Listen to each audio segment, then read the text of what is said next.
Favourite serials இனி டிவிக்கு முன்பே சன் நெக்ஸ்ட் ஆப்ல ஜாலியா எல்லாருக்கும் முன்னாடியே பாருங்க. இப்பவே சன் நெக்ஸ்ட் ஆப்பை டவுன்லோட் பண்ணி சப்ஸ்கிரைப் பண்ணுங்க. மகாவை இத்தனை நாளா பாடாப்படுத்திட்டு இருந்த, இப்ப அந்த பொண்ணு அகிலாவை இந்த நிலைமைக்கு கொண்டு வந்து விட்டுருக்கிய. சூப்பருங்க, ரொம்ப ரொம்ப நல்லா இருக்கு. இதே நீங்க என்கிட்ட சொல்லிட்டு இருக்கீங்க, நேரா போலீஸ் ஸ்டேஷனுக்கு போங்க. இந்த மாதிரி அகிலா தற்கொலை பண்ணிக்க ட்ரை பண்ணதுக்கு என் பொண்டாட்டி கௌரி தான் காரணம்னு எழுதி கொடுத்துட்டு வாங்க. நான் ஜெயிலுக்கு போயிடுறேன். நீங்களும் உங்க மருமகளும் இந்த குடும்பத்தை பொறுப்பா பாத்துக்கிறீங்களா?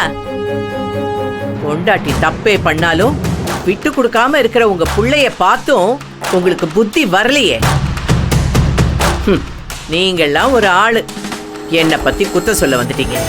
அவங்க ரெண்டு பேரும் ஒருத்தரை விரும்புறாங்கன்னு தெரிஞ்சோ அவங்கள பிரிச்சே தீர்வனு எதுக்கு கங்கணம் கட்டி அலையிற நீ? நல்ல வேலை அந்த பொண்ணு பழச்சுக்கிட்டா, இல்லனா கால முழுக்க அந்த பழிய சுமந்துக்கிட்டுதா நீ வாழணும். என்னது, நான் பழிய சுமக்கணுமா? எதுக்கு எதுக்கு நான் பழிய சுமக்கணும்னு கேக்குறேன். வீட்டுக்கு பெரியவங்க வேண்டான்னு சொன்னதுக்கு அப்புறம் காதலிப்பேன்னு அடம் பிடிச்சு அவ பண்ணிக்கிட்டு இருப்பா. அதுக்கு நான் பழி சுமக்கணுமா? நல்லா இருக்குங்க உங்க நியாயம். ஒருத்தருக்கு ஒருத்தர் மனசு புடிச்சு போச்சுன்னா அவங்கள யாராலையும் பிரிக்க முடியாது கௌரி. ஆமா, அவங்கள பிரிச்சு கதிரையும் அவன் காதலையும் பணத்தால சரி கட்டலானே நீ நினைச்சிட்டு இருக்க. அது எந்த காலத்திலையும் நடக்காது கௌரி. பணத்தால வசதியை வாங்கிடலாம், ஆனா சந்தோஷத்தை என்னைக்குமே வாங்க முடியாது. அதை மட்டும் நீ ஞாபகத்தில் வச்சுக்கோ.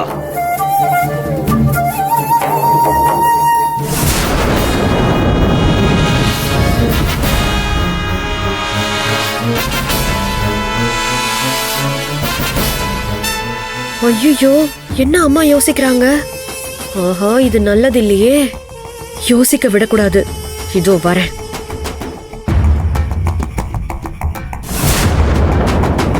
வா, எப்படி பேசிட்டு போறாரு பத்தியாமா? எனக்கு ஒரு நிமிஷம் அப்பாவை பார்த்த மாதிரியே இல்ல.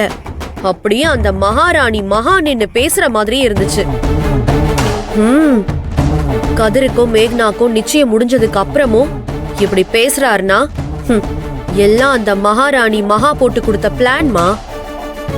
நீ இப்படியே விட்டன்னு வச்சுக்கோ, கதிரே வந்து இந்த கல்யாணம் எனக்கு வேண்டாம், அந்த அகிலா தான் வேணும்னு சொல்ற மாதிரி பண்ணிடுவா அந்த மகா. ஏற்கனவே முக்காவாசி கதிர் அந்த நினைப்புக்கு வந்த மாதிரி தான் இருக்கான்.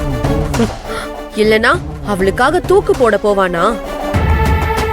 கரெக்டா நிச்சயதார்த்த டைம்ல அந்த அகிலாவை வர வச்சு நிச்சயதார்த்தத்தை நிறுத்துறதுக்காக தான் அந்த மகா பிளான் பண்ணிருக்கா. அது மிஸ் ஆனதும் சூசைட் டிராமாவை பிளான் பண்ணிட்டா. அப்பதானே நீயே பாவப்பட்டு மனசு இறங்கி அந்த அகிலாவை பொண்ணு கேப்ப. பா, சான்ஸே இல்லம்மா. டக்கு டக்குன்னு எப்படிதான் இப்படி யோசிச்சு பிளான் பண்றாங்கன்னே தெரியலமா. அப்படின்னு நினைச்சாலே ஆச்சரியமா இருக்கு. ஆயிரம் சொல்லு, உன் மருமக புத்திசாலிதான். ஆனா இந்த வீட்டுக்கு அந்த ஒரு புத்திசாலி போதும். இன்னொருத்திய இந்த குடும்பம் தாங்காதுமா. இத பாரு, எல்லாமே உன் கையில தான் இருக்கு. ஆள் ஆளுக்கு வந்து உன்னை கன்ஃபியூஸ் பண்ணிக்கிட்டே இருக்காங்கம்மா. நீ கேர்ஃபுல்லா இருக்கணும்.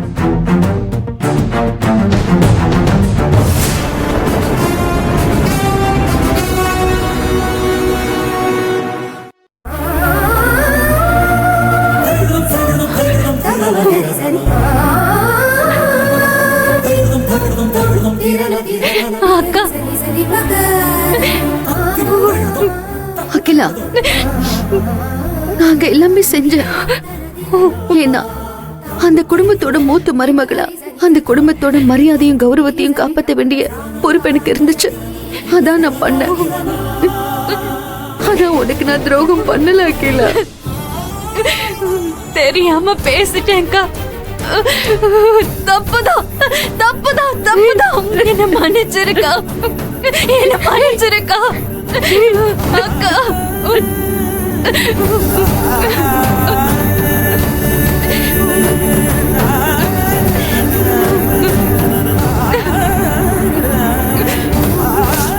அழாத. சாரிக்கா, எதுக்காகவும் நீ அழக்கூடாது, தைரியமா இருக்கணும். இதுதான் முதலும் கடைசியும். இனிமே இந்த மாதிரி தப்பெல்லாம் நீ பண்ணக்கூடாது. சரிக்கா. மா, இவ மேல எந்த தப்பும் இல்ல. இவள தயவு செஞ்சு திட்டாத. இவ மனசும் உடம்பும் தேறி வரணும். அது வரைக்கும் உன் கோவத்தை கொஞ்சம் குறைச்சுக்கோ. மருந்து மாதிரி எல்லாம் டைமுக்கு கொடு. வேற ஏதாச்சும் வேணும்னா எனக்கு கால் பண்ணுங்கன்னு. சரிக்கா.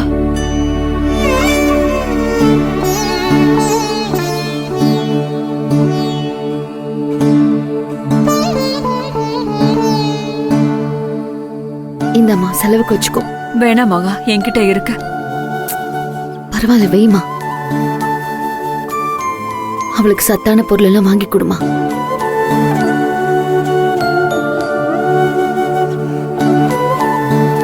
இனிமே நம்ம யாரும் அழக்கூடாது. திருஷ்டி கழிஞ்சு போயிடுச்சு.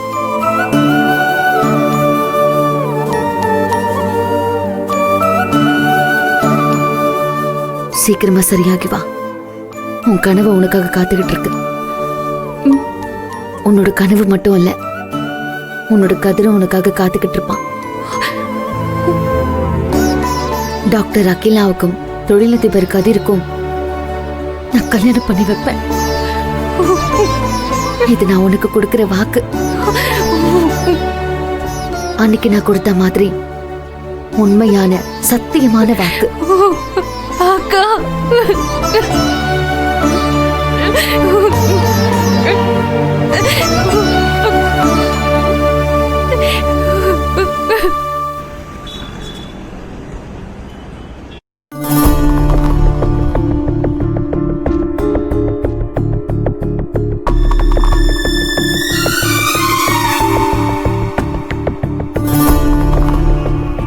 அம்மா, எதுவும் பேசிராத. கோவத்துல நீ ஏதாவது சொல்ல போய் அவன் அந்த அகிலா பின்னாடி போயிட போறான். ஏற்கனவே அவளுக்காக தூக்குல தொங்குறேன்னு போயிட்டான். இவனை கேர்ஃபுல்லா டீல் பண்ணணும். நீ கொஞ்சம் அமைதியா இரு. கதிர், வெளியில எங்கேயாவது போறியாப்பா? சாப்பாடு எடுத்து வைக்கவா? இல்லக்கா, நான் எங்கேயும் போல.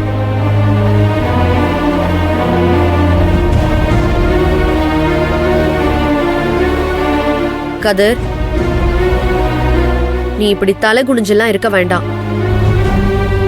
உன் நிலைமை எனக்கும் அம்மாவுக்கும் நல்லாவே புரியுதுப்பா.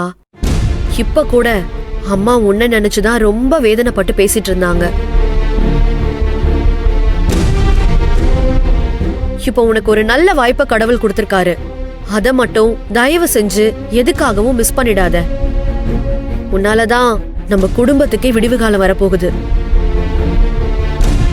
அது மட்டும் ஞாபகத்துல இருந்தா போதும்பா. காரியத்தை சாதிக்க என்னெல்லாம் பண்றாங்க.